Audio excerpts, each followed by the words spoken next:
Hi, this is Catherine Dubberly, the Answer Lady.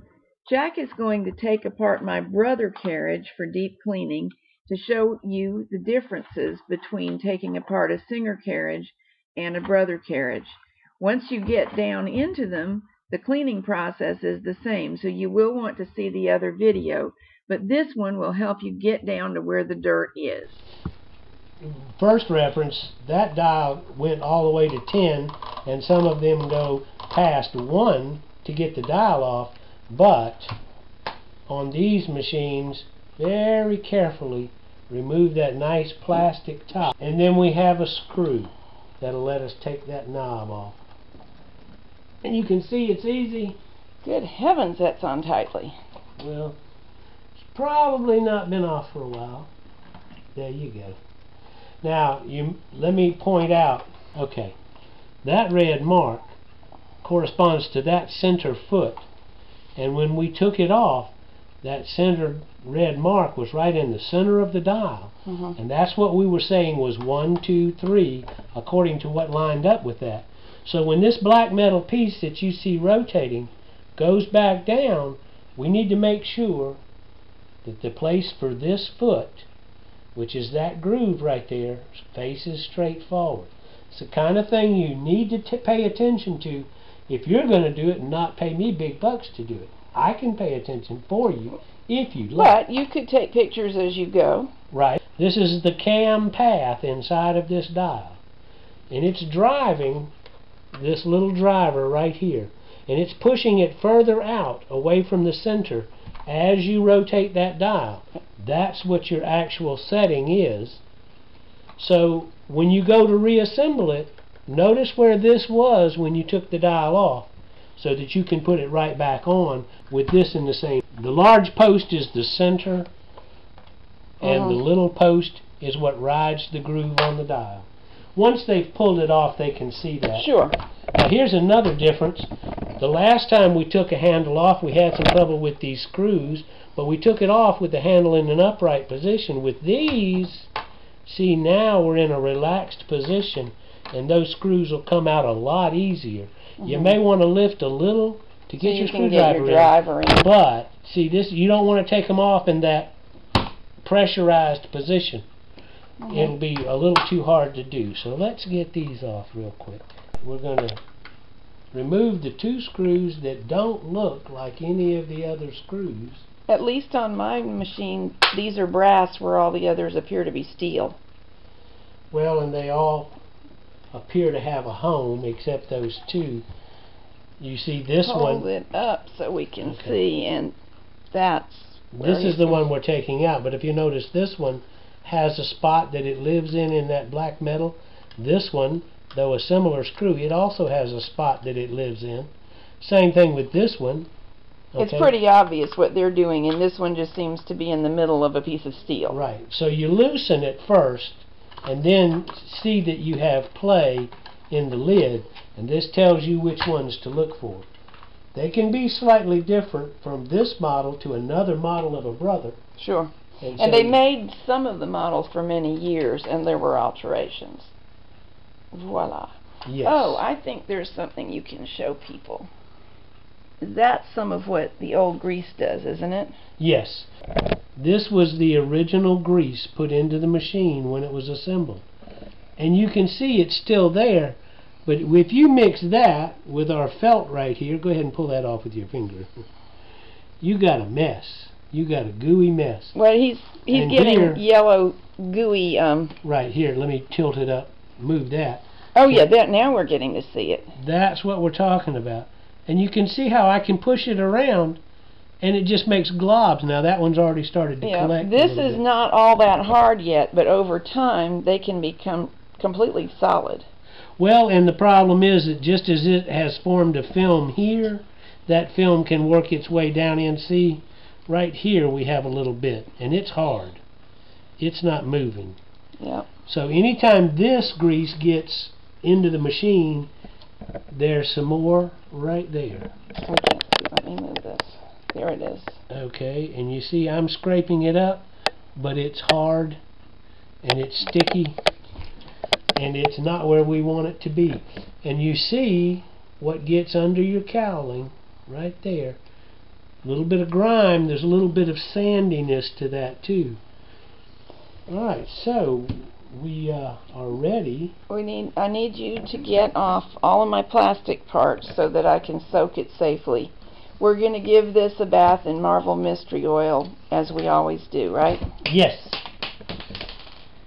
As they say, it's bath time.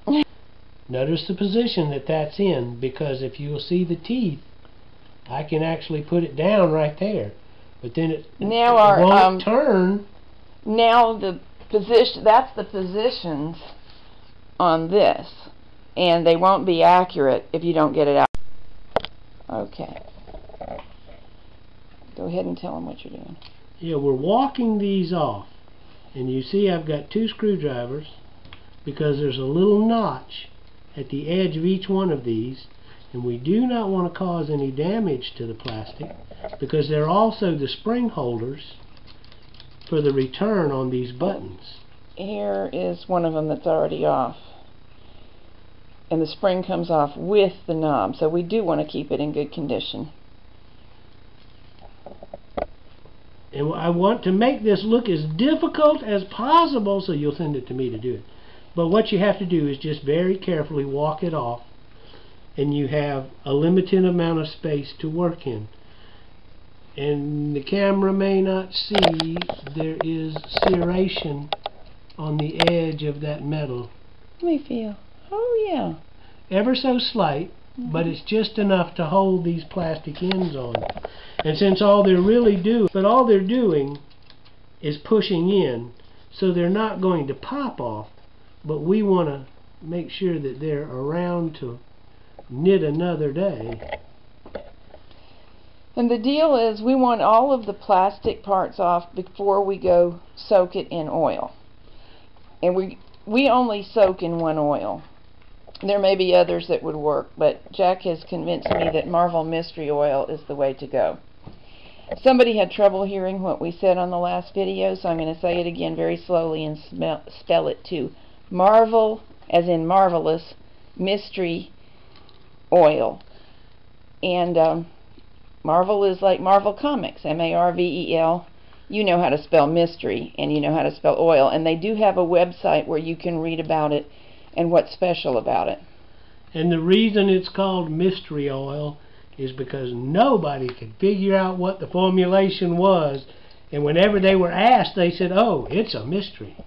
And it's been a closely guarded secret for a while, but as far as a good all-purpose 10-weight oil, you can't find a better one than Marvel Mystery Oil. And I like it because it's chemically designed to bond to steel parts. So when you take it out and you think it's dried off, there's a small molecular coating left on there. In the engine business, we use it to lubricate a camshaft for that reason, because then there's always some lubricity left on the metal part even after that oil appears to have been gone. For this kind of thing, we found it great. I don't recommend using it when oiling the machine in the standard way. I have tried it and it's done no harm, but I didn't care for the performance nearly as much as some other things I use. So I don't agree with that as its primary use, but for deep cleaning I have no complaints with its performance. In fact, we completely restored my antique circular sock machine by the use of that. And when I went to a conference and was knitting with 300 others, people kept stopping at my machine wondering why it was so quiet. Honestly, I think there were 2 reasons, and the Marvel Mystery Oil was one. The other was the kind of belts I was using. Okay, we're almost ready.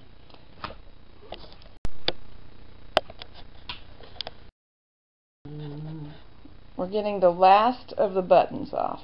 Now the center button was actually 2 buttons. 2 independent buttons, and to answer your question, Catherine, they are exactly the same as far as where they mount. But if you'll notice, there's a pinky and a whitey, and the pinky went on top. While we're at it, these springs just sit in those buttons. Can't see you. Okay. The springs just sit inside the buttons. That's right. So if you take one off and the spring falls out, oh no! But it just sits in there. So it wouldn't hurt to leave them sitting. But now here we are, we're ready to go soak our heads, or our carriage. Now, in the case of this one, it's been working fine. It just needs cleaning. Doesn't need restoring. It's not filthy beyond hope. So how long are we going to leave it in its oil bath? Well, since we have plenty of time, let's leave it overnight. Look at what we've got here. That what we're going to try to get out. I do recommend, and I've done this actually at a seminar, I put it in the bath but when we stopped on Saturday and took it out when we started again on Sunday, and it was a garter carriage that went to working like gangbusters. But I always like to leave them overnight if at all possible. That's the best job. Now, as far as what you do when you get it out, how to drain it and get it back together, that is clearly shown on the other video that is really aimed at singers and studios, but it's the exact same process with the difference that you have these buttons and things that are specific to brothers to put back.